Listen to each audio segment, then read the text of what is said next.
જેતપુરમાં ચોંકાવનારી ઘટના બની છે। યુવતીએ આત્મવિલોપનનો પ્રયાસ કર્યો છે અને ડીવાયએસપી કચેરી બહાર આત્મવિલોપનનો પ્રયાસ આ યુવતી દ્વારા કરવામાં આવ્યો છે। ઝેરી પીણું પીને આત્મવિલોપનનો પ્રયાસ કરવામાં આવ્યો હતો। યુવતીની દુષ્કર્મની ફરિયાદ ન નોંધતા હોવાનો આક્ષેપ કરવામાં આવ્યો છે। જેતપુર, વીરપુર, જૂનાગઢ પોલીસ ધક્કા ખવડાવતી હોવાનો આક્ષેપ પણ કરવામાં આવ્યો છે, તો પોલીસ આરોપીને છાવરતી હોવાનો આક્ષેપ કરવામાં આવ્યો છે। પોલીસ તરફથી ન્યાય નહીં મળતા આત્મવિલોપનનો પ્રયાસ આ યુવતી દ્વારા કરવામાં આવ્યો છે। સુરત રેલવે સ્ટેશન પર યુવકે હંગામો મચાવી દીધો અને ટ્રેન પર ચડી યુવકે હંગામો કર્યો। બચાવવા જતા ઇલેક્ટ્રિક વાયર પકડવા જતા રેલવે પોલીસે યુવકનો જીવ બચાવ્યો હતો। યુવકે હંગામો કરતા 7 ટ્રેન મોડી પડી અને ઇલેક્ટ્રિક સપ્લાય બંધ કરતા ટ્રેનો બંધ કરવામાં આવી હતી। અમદાવાદના ગુલબાઈ ટેકરામાં રાત્રે પોલીસ પર થયેલા પથ્થરમારાનો મામલો સામે આવ્યો છે। પોલીસે 6 આરોપીની ધરપકડ કરી છે અને અન્ય આરોપીઓનો વિડીયો તેમજ સીસીટીવીના આધારે આરોપીઓની તપાસ શરૂ કરવામાં આવી છે। લગ્નમાં ડીજે વગાડવા મુદ્દે પોલીસે બંધ કરવાનું કહેતા માથાકૂટ થઈ હતી। ત્યારબાદ ટોળા દ્વારા પોલીસ પર પથ્થરમારો કરવામાં આવ્યો હતો।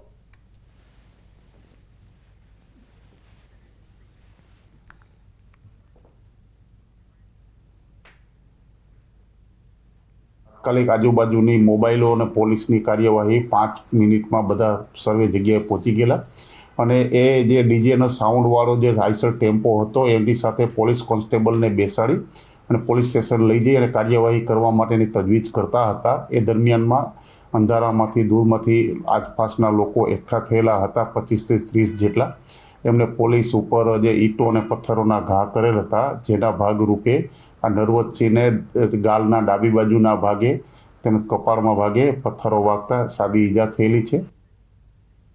આગળ વાત કરશન કાકાના નિધન વિશે।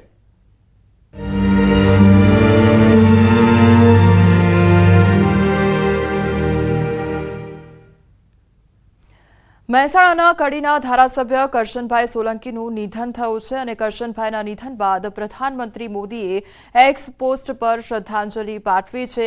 કરશનભાઈ છેલ્લા કેટલાક સમયથી બીમાર હતા અને કરશનભાઈ સોલંકી સરળ સ્વભાવના લોકપ્રિય નેતા હતા। સાદગી માટે જાણીતા કરશનભાઈને લોકો કાકાના હુલામણા નામથી ઓળખતા હતા।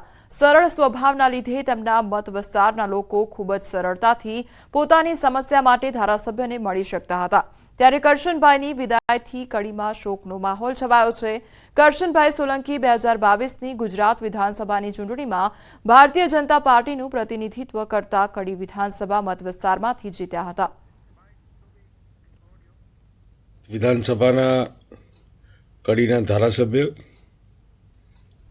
અને જેમની સાથે કામ કરવાની તાલુકા પંચાયતના સમયથી કાર્યકર્તા તરીકે તક મળેલી એવા સરળ સ્વભાવના, સાદગી અને સાતત્યપૂર્ણ જેમને પોતાની આખી જિંદગી વિતાવી છે।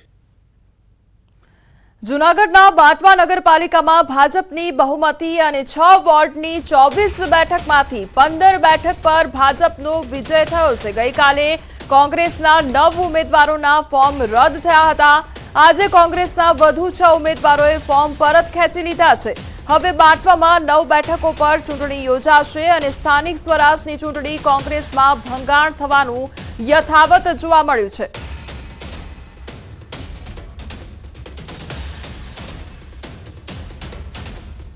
આ તરફ પંચમહાલ હાલોલની શિવરાજપુર જિલ્લા પંચાયત બેઠક બિનહરીફ થઈ છે। શિવરાજપુર જિલ્લા પંચાયત બેઠકની પેટા ચૂંટણી માટે કોંગ્રેસ અને ભાજપના ઉમેદવારોએ નોંધાવી હતી ઉમેદવારી પત્ર પરત ખેંચવાના અંતિમ દિવસે કોંગ્રેસના ઉમેદવાર પરત ખેંચતા ભાજપના મીનાબેન પરમાર થયા બિનહરીફ।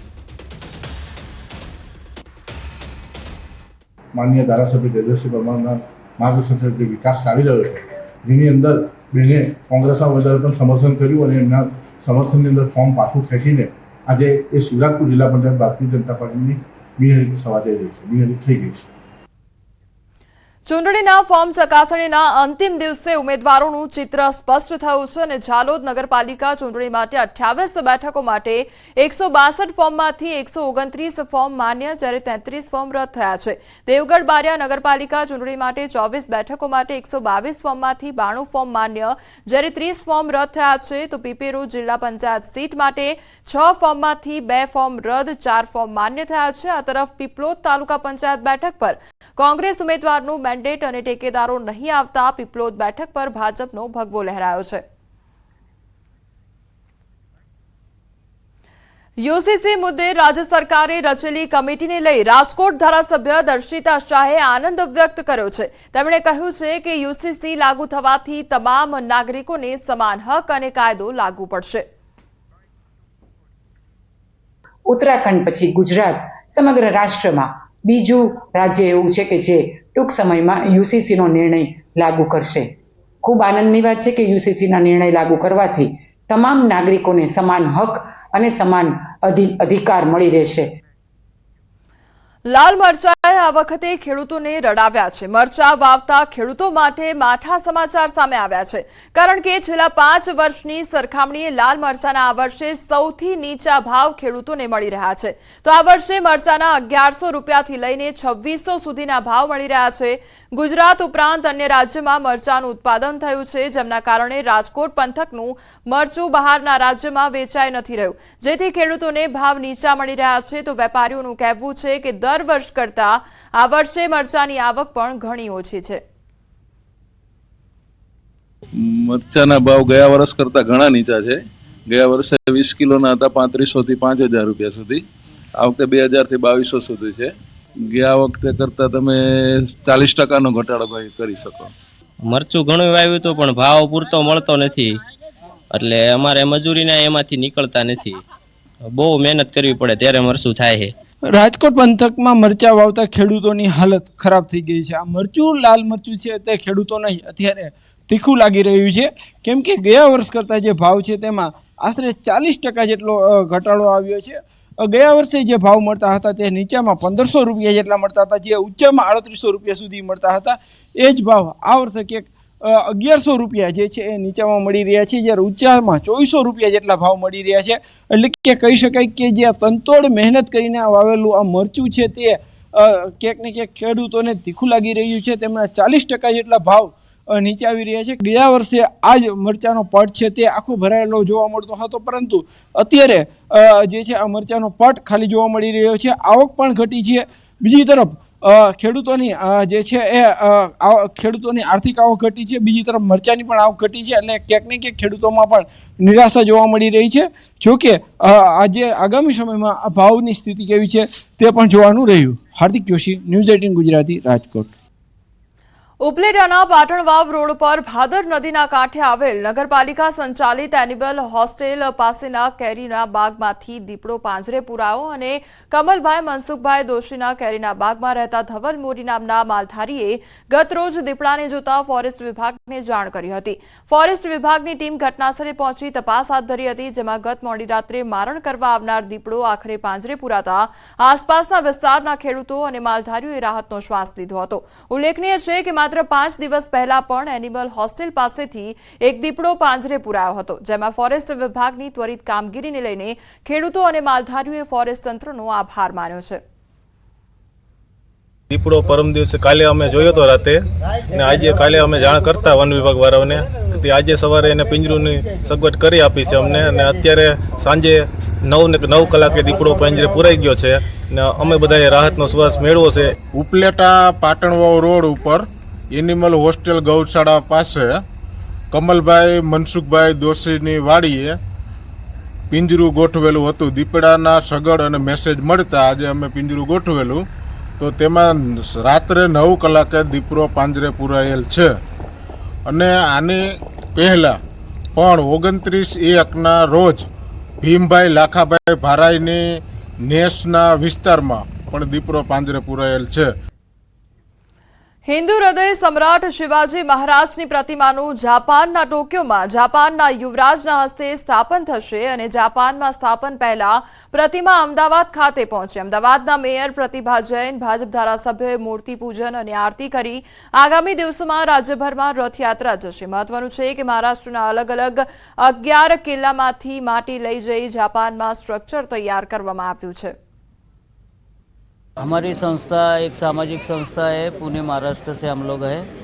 अभी इसका जो इंडो जापान जो शिव स्वराज रथ यात्रा जो चल रही है, इसकी जो शुरुआत है पूना से हुई थी. सातारा में छत्रपति शिवाजी महाराज जी के वंशज है उदयन राजे जी भोसले, इन्होंने इसको हरी झंडी देख के इसको प्रस्थान किया था. हिंदू साम्राज्यना स्थापना करनार आदरणीय छत्रपति शिवाजी महाराजनी प्रतिमा जापाનમાં પ્રસ્થાપિત થવાની છે.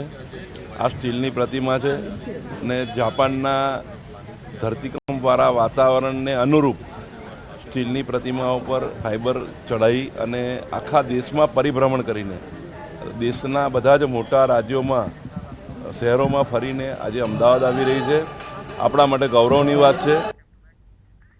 સમાચારોમાં આગળ વધીએ તે પહેલા રોકાઈશું એક બ્રેક માટે.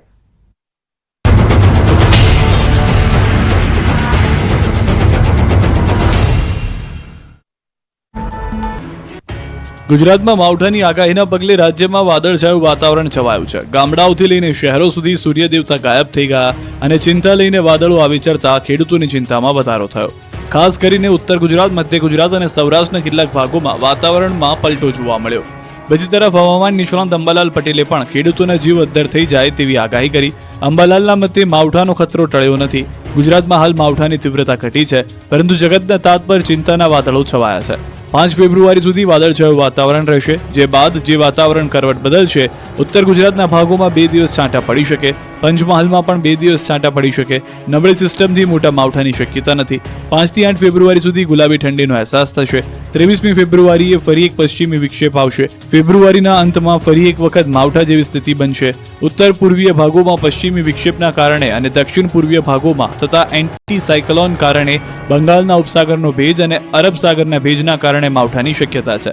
આ બાજુ હવામાન વિભાગે ઠંડીમાં ઠરવા માટેની ચેતવણી આપી છે. આગામી 24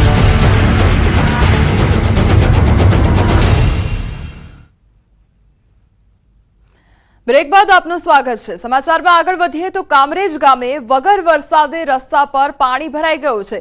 કામરેજના વોર્ડ નંબર 17ના રસ્તા ઉપર ગટરિયા પાણી ભરાયા છે. ગટર લાઇન બ્લોક થઈ જતા આ સમસ્યા સર્જાઈ છે. વિદ્યાર્થીઓ, રાહદારીઓ અને વાહન ચાલકો ગટરના પાણીમાં ચાલવા માટે મજબૂર બન્યા છે. બીજી તરફ સ્થાનિકોને રોગચાળો ફાટી નીકળવાનો ભય સતાવી રહ્યો છે. રજૂઆત કરવા છતાં કામરેજ ગ્રામ પંચાયત દ્વારા કામગીરી કરવામાં આવી નથી. ટૂંક સમયમાં કામગીરી નહીં થાય તો સ્થાનિકો ગ્રામ પંચાયત પર જઈને હલ્લાબોલ પણ કરશે. પરંતુ આ પંચાયત 40 થી 50 હજાર થી વધારે વોટરો છે અને 2.5 લાખથી વધારે વસ્તી અહીં ધરાવે છે. એટલે પહેલાં તો આ ગ્રામ પંચાયત આજે પૂરું જે સુવિધાઓ આપી શકે એવી કોઈ સક્ષમ પંચાયત નથી અને પંચાયત ભ્રષ્ટાચાર સિવાય કાંઈ વસ્તુ કરતી નથી. તો અવારનવાર રજૂઆત કરી હતી ગ્રામ પંચાયતમાં પાણીની આ રસ્તાની કોઈ ઉકેલ આવતો નથી. અમારી હારે અહીંના ધારા આપણે મહેશભાઈ મેવાડા સહયોગ આપ્યો તો અમારી હારે આવ્યા હતા. ત્યાં જઈને રજૂઆત કરી આવ્યા છે. રૂબરૂ જેડી સાહેબ હતા, પણ ત્યાં જાય ને એટલે અમને કંઈ થઈ જશે, કાલે મોકલી દેશું અને કરાવી આપશું. આના સિવાય કોઈ કાર્યવાહી થતી નથી. અને ચોમાસાની અંદર અમારે અહીંયા ડેન્ગ્યુના કેસ 5 સોસાયટીમાં આવ્યા હતા, 5 કેસ. તો અમે રજૂઆત કરીને કે તો દવાનો છંટકાવ કરી દેશું, તો છંટકાવ કાંઈ થયો નથી. ભાવનગર શહેરના ફુલસર વિસ્તારમાં ભર શિયાળે પાણીનો પોકાર ઉઠ્યો છે. ફુલસર વિસ્તારમાં અલગ અલગ સોસાયટીઓમાં પાણીનો પ્રશ્ન ઉઠ્યો છે. વારંવાર રજૂઆત કરવા છતાં સોસાયટીના રહીશો પાણી માટે વલખા મારી રહ્યા છે.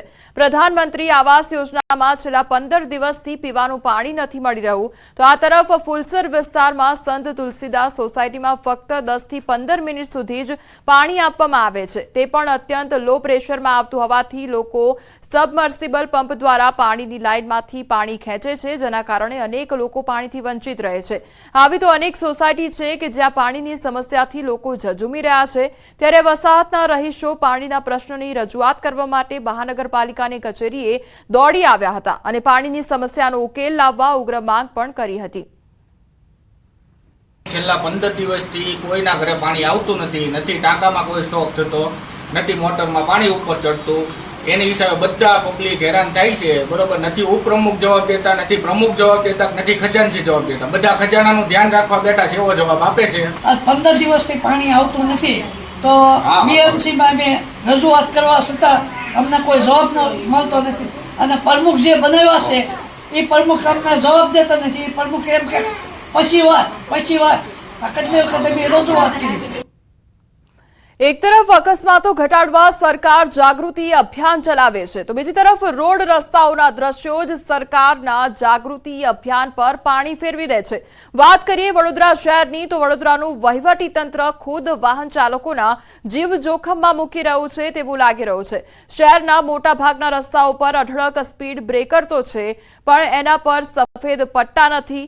ત્યાંથી પસાર થતા વાહન ચાલકો જ્યારે સ્પીડ બ્રેકરની એકદમ નજીક આવી જાય છે ત્યારે તેમને જાણ થાય છે કે રસ્તા પર કોઈ સ્પીડ બ્રેકર લગાવેલું છે અને જો કોઈ વાહન ચાલકોની ગતિ વધુ હોય તો અકસ્માત થવાની પૂરેપૂરી સંભાવના રહેતી હોય છે. સમગ્ર મામલે જવાબદાર અધિકારીનું કહેવું છે કે કોન્ટ્રાક્ટ પૂરો થઈ જવાને કારણે થોડાક સમયથી રસ્તા પર થર્મોપ્લાસ્ટિક સફેદ પટ્ટા મારવાના બાકી છે. સાથે જ આ સફેદ પટ્ટાની આવરદા માત્ર 1 વર્ષની હોય છે, જેના કારણે ઘસારો લાગતા તે રસ્તા પરથી સમય જતા ભૂંસાઈ જાય છે. નવા કોન્ટ્રાક્ટર આવતાની સાથે જ શહેરના તમામ રસ્તાઓ પર નિયમ મુજબ થર્મોપ્લાસ્ટિક સફેદ પટ્ટા મારી દેવામાં આવશે, જેથી અકસ્માતની ઘટનાઓને ટાળી શકાય. દૂરથી તો દેખાતા જ નથી, એકદમ નજીક આવીએ ત્યારે ખ્યાલ આવે છે કે બમ્પર આવી રહ્યું છે, કારણ કે દૂરથી તો લાગતું જ નથી કે બમ્પર છે. જ્યારે નજીક આવીએ ત્યારે ખબર પડે છે કે બમ્પર છે. દરેક સ્પીડ બ્રેકરો ઉપર અત્યારે આપણે જોઈ શકીએ છીએ આ જ હાલત છે. આના કારણે એટલી બધી જાનહાનિઓ થતી હોય છે અને અકસ્માતો થતા હોય છે. આજે ટ્રાફિક સપ્તાહની જે વાતો મોટી વાતો કરે છે, પણ એ ખાલી માત્ર ને માત્ર લોકો પાસે વસૂલી કરવાની વસ્તુઓ છે. અકસ્માત ભોગ બને ને ભોગ થાય જ છે. અહીંયા તમે ગમે ત્યારે આવીને જોશો ને, આ સ્કૂલની સામે સ્પીડ બ્રેકર 2 આવેલા છે. અહીંની જ વાત નહીં, પણ અમે તો એવું કહીએ છીએ આખા વડોદરામાં કોઈ પણ સ્પીડ બ્રેકર પર પટ્ટા મારેલા દેખાય નહીં. કેમ કે આ કોન્ટ્રાક્ટરો છે ખાલી મલાઈ ખાવામાં જ વ્યસ્ત હોય છે અને પ્રજાના હિતમાં એ લોકો ગમે તે કશું કામ કરવા તૈયાર નથી. ના નથી, અકસ્માત થવાની ભય સંકેત રહે છે, પટ્ટા મારવા જોઈએ. શહેરમાં સ્પીડ બ્રેકરો પર દર વર્ષે મારવામાં જ આવે છે અને એમાં કોઈ જો જગ્યાએ ફરિયાદ કે એવું રહી જતું હોય તો એનું ધ્યાન આપણા દ્વારા જે દોરવામાં આવશે તો એ પણ અમે કવર અપ કરી લઈશું. એક તરફ વહીવટી તંત્ર દ્વારા ટ્રાફિક સપ્તાહ અને સડક સુરક્ષાની મોટી વાતો કરવામાં આવે છે, ત્યારે આ જ વહીવટી તંત્રના પાપે જે વાહન ચાલકો છે તેમના જીવ જે છે તે જોખમમાં મુકાતા હોય છે. આ વડોદરા પશ્ચિમના તમે દ્રશ્યો જોઈ રહ્યા છો. જોઈ શકાય છે કે અહીંયા શાળા આવેલી છે, પોલીસ લાઇન આવેલી છે, પરંતુ તમારી ટીવી સ્ક્રીન પર તમને આ જે બમ્પર છે તે સ્પષ્ટ નહીં દેખાય. તો જો ટીવી સ્ક્રીન પર આ બમ્પર સ્પષ્ટ ના દેખાતો હોય તો દૂરથી પૂરપાટ ઝડપે આવતો જે વાહન ચાલક છે તેના સ્પીડ બ્રેકર કેવી રીતે દેખાશે? આ જે કોન્ટ્રાક્ટર જે છે તેના દ્વારા જે એની કામગીરી છે તે પૂર્ણ કરવામાં નથી આવતી. ઉલ્લેખનીય બાબત છે કે આ દ્રશ્યો તમે જોઈ શકો છો અને અહીંયા જે ડેલી અવર જવર કરતા લોકો છે તે આ સ્પીડ બ્રેકરથી અવગત છે, પરંતુ જો કોઈ અજાણ્યો વ્યક્તિ આ વિસ્તારમાં આવે તો ચોક્કસથી અકસ્માતનો ભોગ બને. અને બીજી ગંભીર બાબત એ છે કે આ જે રસ્તો તમે જોઈ રહ્યા છો એની બિલકુલ બાજુમાં જે પોલીસ લાઇન છે તે આવેલી છે અને પોલીસ લાઇનની બિલકુલ પાછળ એક સરકારી શાળા પણ જે છે તે અહીંયા આવેલી છે. પરંતુ આ જે કોન્ટ્રાક્ટરના પાપે આજે નિર્દોષ બાળકો સહિત જે વાહન ચાલકો છે તેઓ અકસ્માતનો ભોગ બને તે પ્રકારની પરિસ્થિતિનું નિર્માણ થયું છે. હાર્દિક દીક્ષિત, ન્યૂઝ 18 ગુજરાતી, વડોદરા. સૌરાષ્ટ્રભરના દર્દીઓ રાજકોટ શહેરની સિવિલ હોસ્પિટલ ખાતે સારવાર માટે આવતા હોય છે, ત્યારે રાજકોટ શહેરની સિવિલ હોસ્પિટલમાં બ્લડ પ્રેશર, ડાયાબિટીસ સહિતની દવાઓ પૂરી થઈ ગઈ હોવાનું સામે આવ્યું છે. દવાઓ ખલાસ થઈ જતા દર્દીઓ હોસ્પિટલ કેમ્પસના મેડિકલમાંથી દવા લેવા મજબૂર બન્યા છે. થોડા સમય પૂર્વે રાજ્યના આરોગ્ય મંત્રી ઋષિકેશ પટેલ સિવિલ હોસ્પિટલની મુલાકાતે આવ્યા હતા. તે સમયે સબ સલામતના દાવા કરવામાં આવ્યા હતા, પરંતુ હાલ પરિસ્થિતિ કંઈક જુદી જોવા મળી રહી છે, ત્યારે લોકો હેરાન પરેશાન થઈ રહ્યા છે. સૂત્રોના જણાવ્યા અનુસાર સિવિલ હોસ્પિટલની દવા બારીએ છાશવારે અલગ અલગ દવાની અછત ઊભી કરવામાં આવે છે. લાઈનમાં ઊભા રહીને થાકી જાય, કંટાળી જાય છે, દવા આપતા જ નથી. આટલી બીમાર છું, બીપીની તકલીફ છે, ડાયાબિટીસની તકલીફ છે, કોઈ જવાબ દેતો જ નથી ને કહેવા જાય એટલે બીજા વળકા ભરીને કાઢી મૂકે, એ બેન અહીંથી જાઓ આમ, એ બેન અહીંથી જાઓ આમ. અમે જઈએ ક્યાં સાહેબ, ક્યાં જઈએ? આ સિવિલ હોસ્પિટલમાં પૂરી દવા નથી આપતા. સિવિલમાં મજબૂરી ગરીબ માણસે સરકારનો લાભ લે છે. આ લોકો સરકાર તો પહોંચાડી, આ લોકો ડોક્ટરોને એના પટ્ટાવાળા જે કાંઈ આરામ હોય અમને કોઈ લાભ મળતો નથી. દવા લોશન લખી દે તો બહારથી લખી દે, અહીંની દવા આપે એ જેવી તેવી, અડધી બહારની અડધી અંદરની. ઈડીએલ દવાઓ જે છે એ સંપૂર્ણપણે અમારી વડી કચેરી એટલે કે GMSCL તરફથી અમને સપ્લાય કરવામાં આવે છે. એ ઈડીએલ દવાઓમાં મેં આગળ જ કીધું પ્રમાણે હપ્તાવાર રિલીઝ થતી હોય છે. હવે એક હપ્તો જ્યારે રિલીઝ થઈ જાય ત્યાર પછી વચ્ચેનો હપ્તો આવે, ઘણું ખરું એ લોકો ધ્યાન રાખતા હોય છે જેથી બીજો હપ્તો અમને પહેલો હપ્તો જે ખલાસ થાય એની પહેલાં જ અમને મળી જાય. પણ એવું બને વચ્ચે કે જ્યારે વચ્ચે પુરવણી કરવી પડે ત્યારે અમે અહીંના જે સ્થાનિક પ્રધાનમંત્રી સ્ટોર જે છે એમાંથી અમે ખરીદ કરી. નર્મદા જયંતીએ નર્મદાના માંગરોળ ગામે અનોખી ઉજવણી અને નર્મદા મૈયાને 1500 ફૂટ ચૂંદડી અર્પણ કરવામાં આવી. આજે નર્મદા જયંતીએ નર્મદાના માંગરોળ ગામે નર્મદા તટે સમસ્ત ગ્રામજનો અને ભક્તો દ્વારા 1500 ફૂટ સાડી નર્મદા મૈયાને અર્પણ કરવામાં આવી. હજારો ભક્તો 1500 ફૂટ લાંબી સાડી હાથમાં પકડી નાવડી